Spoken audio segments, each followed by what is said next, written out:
सावन भादो फिर भी मेरा मन प्यासा, फिर भी मेरा मन प्यासा। मेरे नैना सावन भादो फिर भी मेरा मन प्यासा,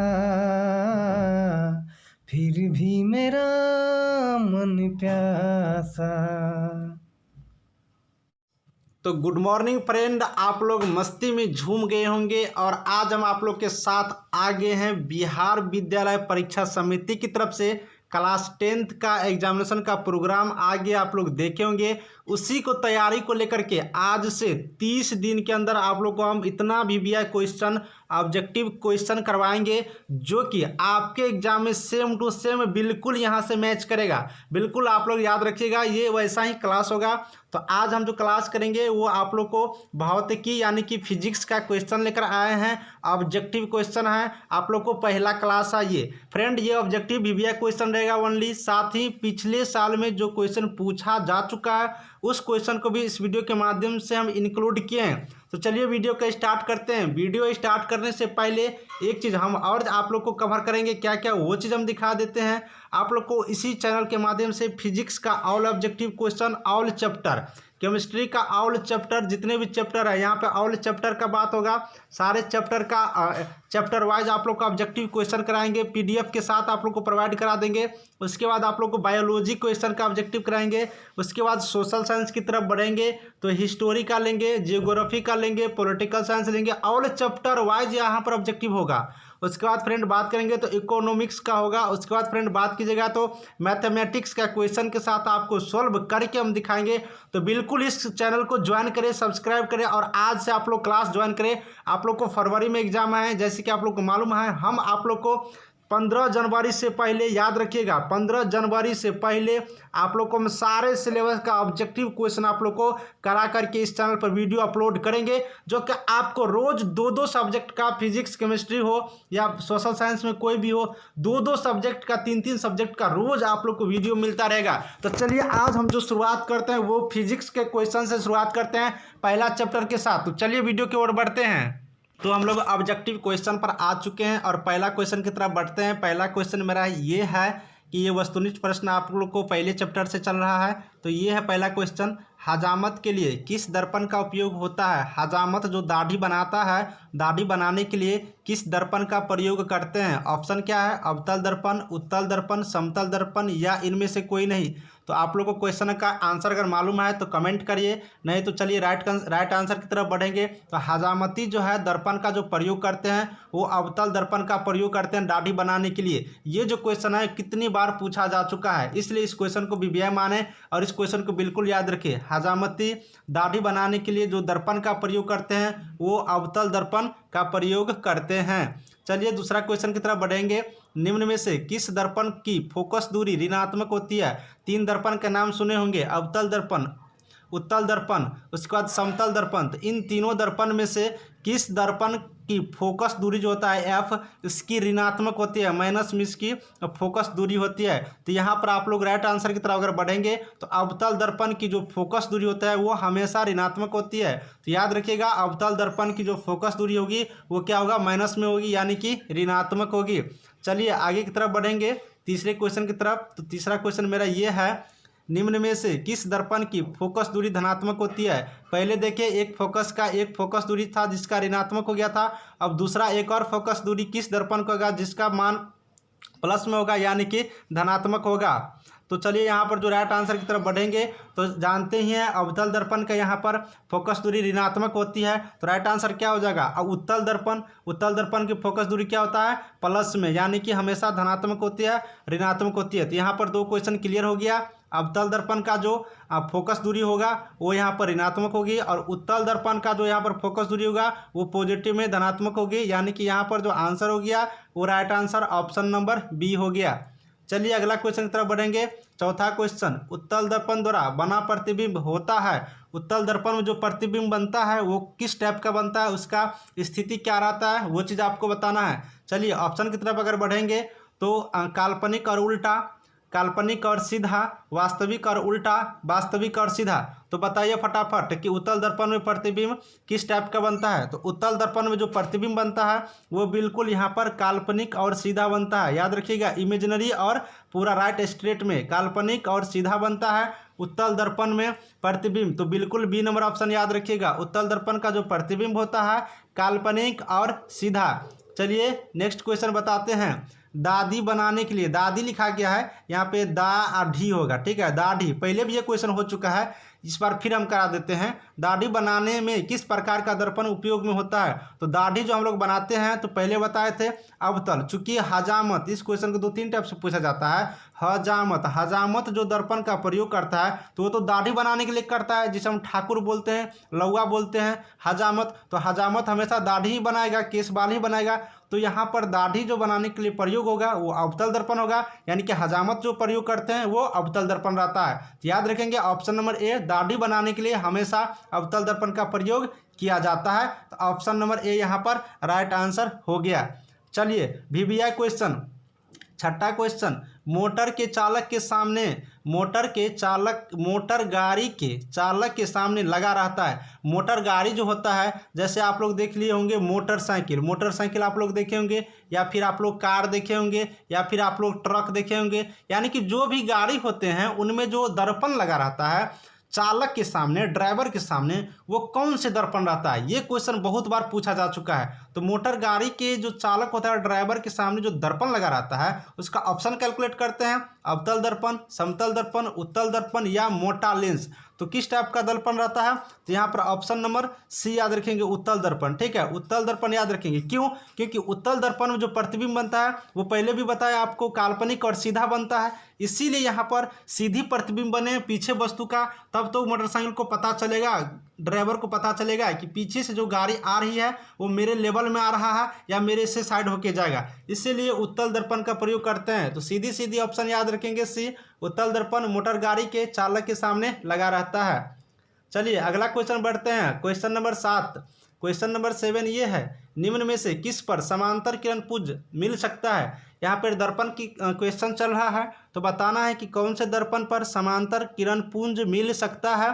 तो ऑप्शन क्या है, उत्तल दर्पण पर, अवतल दर्पण पर, समतल दर्पण पर, या दोनों, ए और बी दोनों। तो कौन से दर्पण पर। तो यहाँ पर ऑप्शन नंबर बी याद रखेंगे, अवतल दर्पण पर हमेशा समांतर किरण पुंज मिल सकता है।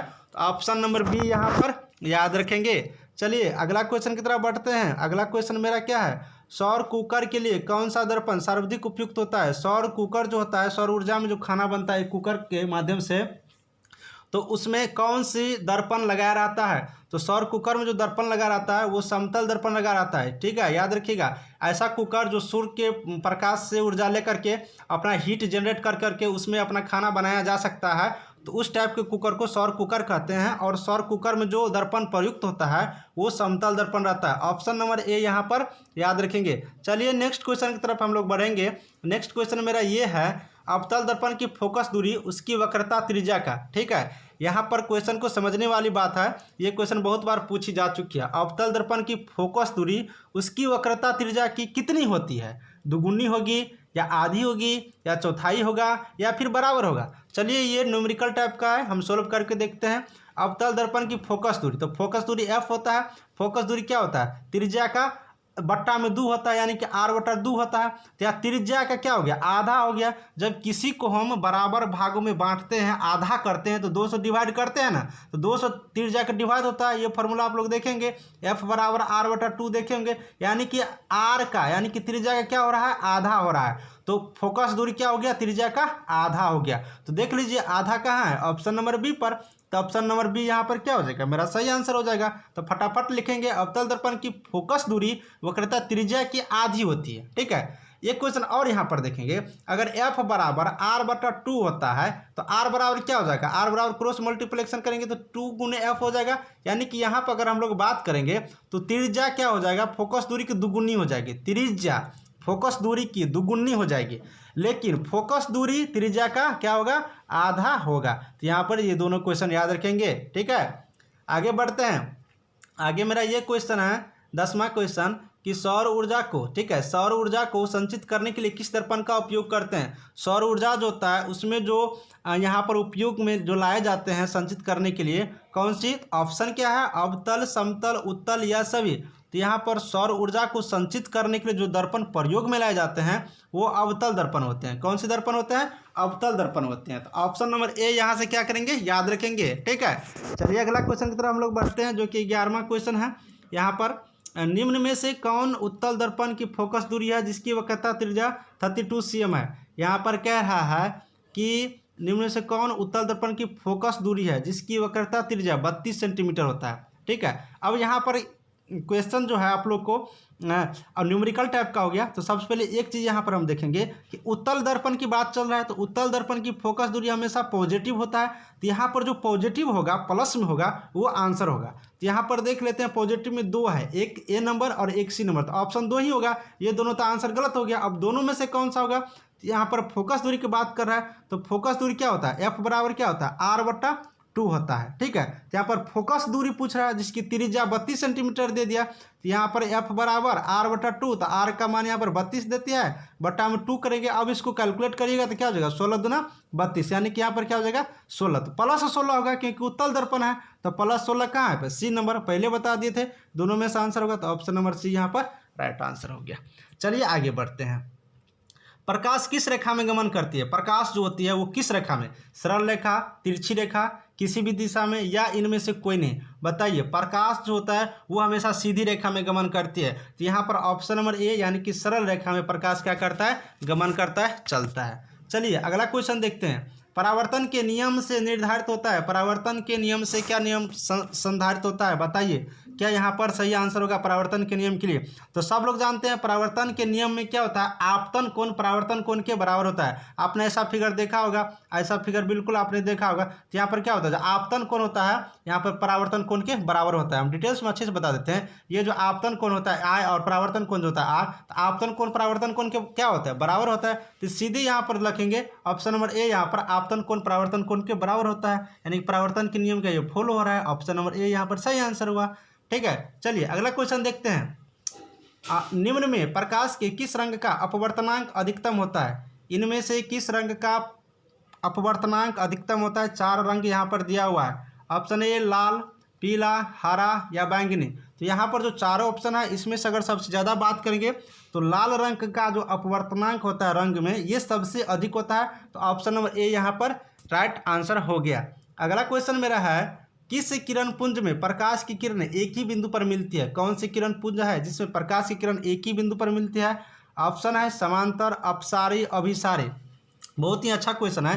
तो यहाँ पर हम आप लोग को सबसे पहले आंसर बता देते हैं। यहाँ पर अभिसारी प्रकाश पुंज जो होती है जिनमें सारे बिंदु एक ही बिंदु पर आकर मिलती है, यानी कि अभिसारी प्रकाश पुंज जो होता है यहाँ पर क्या होता है, जितने भी प्रकाश की किरण होता है इस बिंदु पर आकर मिल गया, यानी कि एक ही बिंदु पर आके मिल रहा है। तो अभिसारी प्रकाश पुंज में सारे बिंदु एक बिंदु पर आकर के मिल जाती है। लेकिन वही अपसारी की बात कीजिएगा, अपसारी तो सारे किरण विभिन्न दिशाओं में क्या होता है, फैल जाता है। तो यहाँ पर याद रखेंगे, एक बिंदु पर आकर अगर मिलेगा एक बिंदु पर तो अभिसारी, अगर एक बिंदु से बाहर जाएगा तो अपसारी। तो यहाँ पर राइट आंसर क्या होगा, अभिसारी।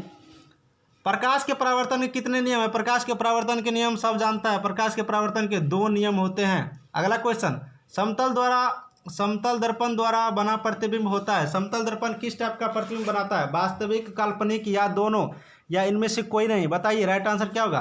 तो समतल दर्पण जो है वो हमेशा काल्पनिक प्रतिबिंब बनाता है। ऑप्शन नंबर बी यहाँ पर क्या होगा, राइट आंसर। अगला क्वेश्चन, किस दर्पण में वस्तु दूरी और प्रतिबिंब दूरी बराबर होती है। कौन सी दर्पण में वस्तु की दूरी और प्रतिबिंब की दूरी बराबर होती है, यानी कि कोई भी वस्तु, कौन सी दर्पण लेंगे जिसमें कोई वस्तु की दूरी उतना ही होगा जितना उसकी प्रतिबिंब की दूरी यानी कि उसकी छाया की दूरी होगी। तो यहाँ पर ऑप्शन नंबर क्या हो गया, ए नंबर जो होता है अवतल दर्पण। तो अवतल दर्पण में वस्तु की दूरी और प्रतिबिंब की दूरी क्या होता है, हमेशा बराबर होती है। ऑप्शन नंबर ए यहाँ पर याद रखेंगे।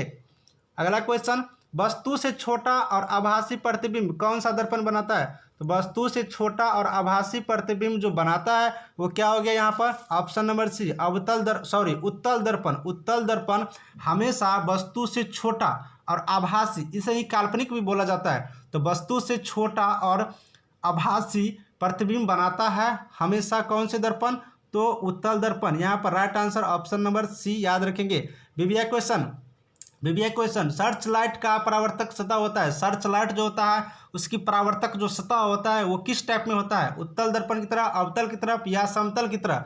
तो सर्च लाइट में जो यहाँ पर परावर्तक सतह होता है उसका जो सतह अवतल की तरह होता है, किस तरह होता है, अवतल की तरह। आगे बढ़ते हैं।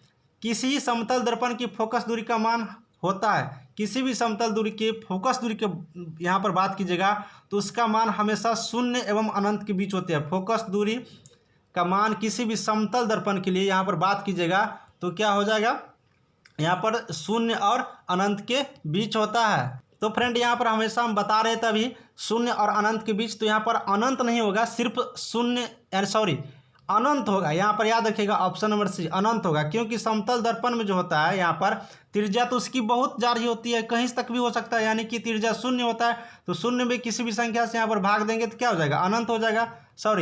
त्रिज्या उसका जो है बहुत ज़्यादा होता है तो यहाँ पर उसके आंसर क्या हो जाएगा, अनंत हो जाएगा। तो समतल दर्पण की फोकस दूरी का मान क्या होता है, अनंत होता है। ऑप्शन नंबर सी याद रखेंगे, पहले जो बताए थे भी वो गलत था, सही कर लीजिएगा, इसका आंसर अनंत। ठीक है, चलिए नेक्स्ट क्वेश्चन देखते हैं। गोलीय दर्पण के ध्रुव से वक्रता केंद्र की दूरी को क्या कहते हैं, गोलीय दर्पण से ध्रुव की वक्रता केंद्र की दूरी को कहते हैं वक्रता त्रिज्या। क्या कहते हैं, वक्रता त्रिज्या। कोई भी गोलीय दर्पण जो होता है उसके ध्रुव से लेकर वक्रता केंद्र तक की जो दूरी होती है, मान लेते ये केंद्र है और यहाँ से कोई गोलीय दर्पण है, इसमें जो वक्रता केंद्र तक की जो दूरी होती है उसको आर कहते हैं, यानी कि हम लोग त्रिज्या कहते हैं। याद रखिएगा ऑप्शन नंबर बी यहाँ पर राइट आंसर। तो फ्रेंड आपको हमने 22 क्वेश्चन बिल्कुल इंपॉर्टेंट क्वेश्चन कराए हैं। अगर मेरा सारा वीडियो आप लोग देख लीजिएगा तो आपको नहीं छूटेगा एक भी क्वेश्चन किसी भी सब्जेक्ट से। इसीलिए मेरे चैनल पर बने रहिए, चैनल को सब्सक्राइब कर लीजिए और आपको हम अगला वीडियो बहुत ही जल्द लेकर आएंगे इसी चैनल के माध्यम से। अगर वीडियो अच्छा लगा हो तो लाइक करिएगा और अपने दोस्तों को भी शेयर कर दीजिएगा। मेरे लिए बस एक शेयर कीजिए, चाहे वो शेयर आप लोग अपने व्हाट्सएप पे कीजिए, चाहे अपने फेसबुक पे कीजिए या अपने दोस्तों को लिंक देकर करिए, जैसे करना हो जहाँ करना हो बिल्कुल कर लीजिए। मुझे सपोर्ट करिए और आपके लिए हमें अगला वीडियो बहुत जल्द लाएंगे। Thank you.